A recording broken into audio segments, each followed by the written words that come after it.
बिस्मिल्लाहिर्रहमानिर्रहीम। दुरूद पाक नबी करीम सल्लल्लाहु तआला अलैहि वसल्लम की ज़ात अक़दस पर। स्टूडेंट्स, कल मैंने आपको साइमल्टेनियस इक्वेशन के बारे में बताया कि हमारे पास दो केस हैं, एक लीनियर इंटू क्वाड्रेटिक इक्वेशन का और दूसरा हमारे पास क्वाड्रेटिक इंटू क्वाड्रेटिक इक्वेशन का। ठीक है, तो आज जो है हमारा फर्स्ट केस है linear equation and quadratic equation. इनको हमने सॉल्व करना है साइमल्टेनियसली। तो जिसकी पावर 1 हो वो लीनियर इक्वेशन होती है, जिसकी हाईएस्ट पावर वेरिएबल की 2 हो तो वो हमारे पास क्वाड्रेटिक इक्वेशन होती है। ठीक है, तो इसके लिए आपने क्या करना है कि आपने सॉल्यूशन में दोनों इक्वेशन लिखनी है। 2x minus y is equal to 3, इसको आप इक्वेशन नंबर 1 का नाम दें, और दूसरी equation x square plus y square is equal to 2, इसको आपने इक्वेशन नंबर 2।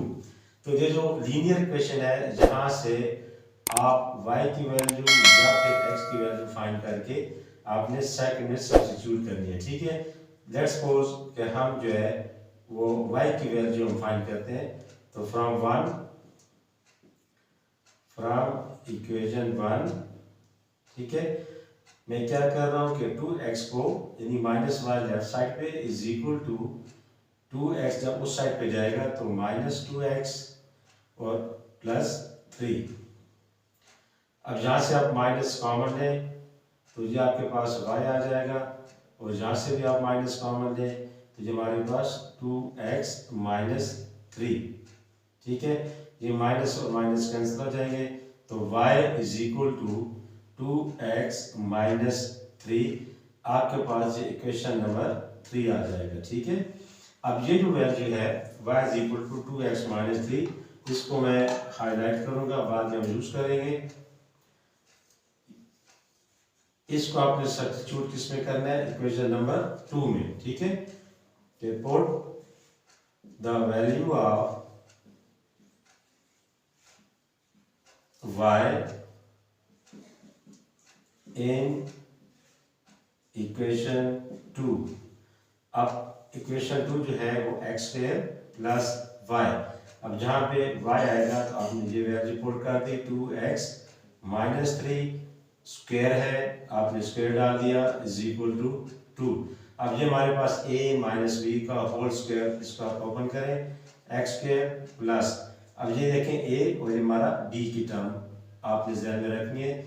यहाँ पे फर्स्ट टर्म का स्क्वायर प्लस सेकेंड टर्म 3 आ रहा है, इसका स्क्वायर माइनस होगा तो minus time 2 into first 2x into second हमारे पास 3, यानी 2ab वाली टर्म आ गई इज इक्वल टू 2 आ गया। यहाँ से x स्क्वायर प्लस 2 का स्क्वायर हमारे पास 4 और साथ x स्क्वायर प्लस 3 स्क्वायर 9, ये हमारे पास 3 2 टाइम 6 एंड 6 2 टाइम 12। ठीक है, तो ये आपको माइनस 12 और साथ ये x variable is equal to 2। अब आपने इसको, अब जैसे ये लाइक टर्म है, इनको आप ऐड कर सकते हैं, ये हो जाएगा 5x स्क्वायर।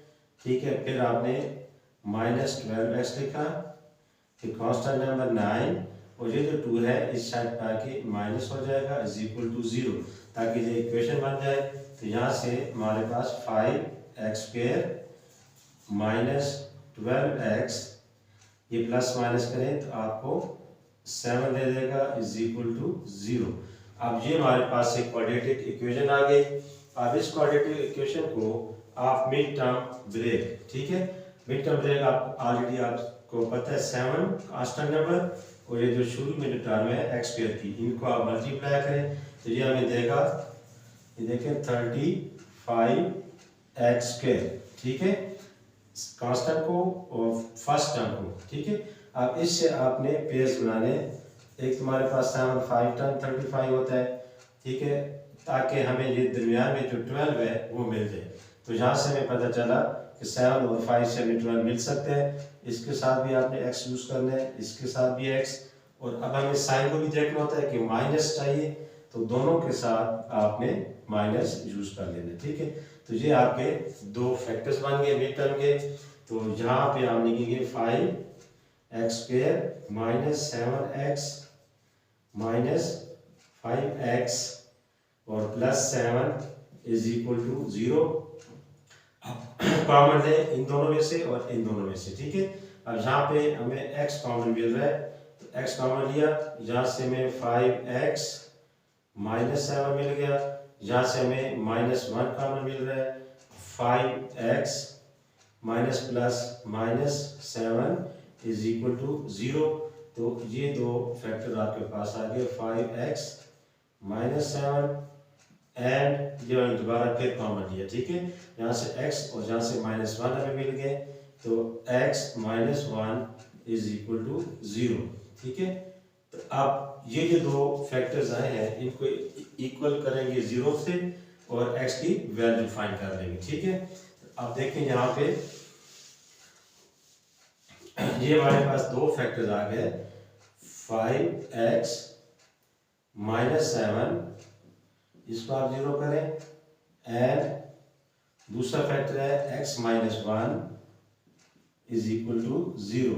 अब यहाँ से 5x 7 को इस साइड पे रिमूव करेंगे तो प्लस हो जाएगा, और आप दोनों साइड पे 5 पे डिवाइड करें तो x इज इक्वल टू 7/5, ठीक है। एक ये वैल्यू आपको मिल गई, और दूसरा यहाँ से x इज इक्वल टू 1, ठीक है। ये साइड मूव करेगा तो प्लस में कन्वर्ट हो जाएगा। तो ये जो दो वैल्यूज आपके पास आई हैं, आपने ये जो मेन इक्वेशन है जहाँ पे पुट करेंगे तो आपको y की वैल्यू मिल जाएगी, ठीक है। अच्छा, अब देखें आगे मजीद कि अब ये मेन इक्वेशन मैंने आपके सामने रखी है। अब मैं यहाँ पे लिख रहा हूँ कि पुट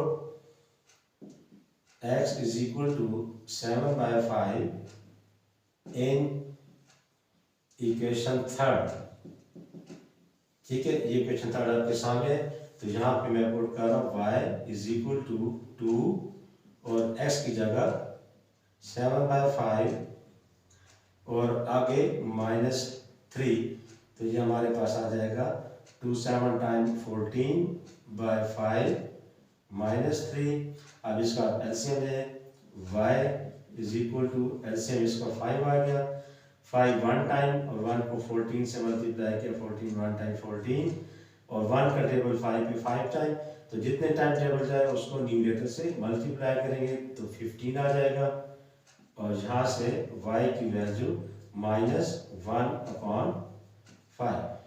अब ये जो आपके पास एक वैल्यू आई -1/5, ये कैसे आई कि जब हमने x को 7/5 दिया तो y की वैल्यू -1/5 आई, ठीक है। तो इसको हमने ऑर्डर पेयर के फॉर्म में लिखना है।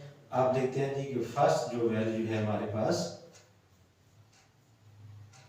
इज इक्वल टू, यानी जब x क्या था 7/5 था और y की वैल्यू -1/5 आ गई, ठीक है। एक तो आपके पास ये आंसर आ गया। इसी तरह नेक्स्ट आपने क्या करना है कि now put the value of x is equal to 1, ठीक है। अब आपने मजीद आगे क्या बनाना है कि now put the value of x is equal to 1 in equation third. ये जो थर्ड आपके पास आ रहा है, ठीक है। इसमें अब हमने अब ये वैल्यू हम फाइंड करेंगे कि y2, अब x को आपने क्या देना है 1, तो यहाँ पे -3, y is equal to 2 -3 and y is equal to -1, ठीक है। तो फर्स्ट वैल्यू ये थी। अब आपने लिखना नाउ सेकंड वैल्यू, ठीक है, इज इक्वल टू क्या है कि जब आपने x को 1 दिया, ऑर्डर फॉर्म में लिखना है। ऑर्डर पेयर से हम कहते हैं पहली वैल्यू x की होती है, तो y की वैल्यू -1 आ गई, ठीक है। अच्छा, अब इसका एंड पे आपने क्या मेंशन करना है, रिजल्ट, ठीक है। तो यहाँ पे मैं मेंशन कर रहा हूँ कि फाइनल जो आपने रिजल्ट लिखना है, क्या लिखना है, द सॉल्यूशन सेट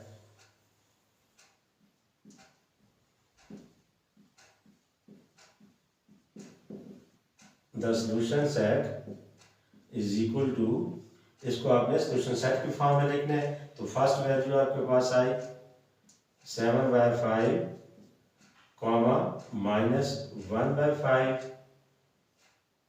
एंड दूसरा हमारे पास 1, -1।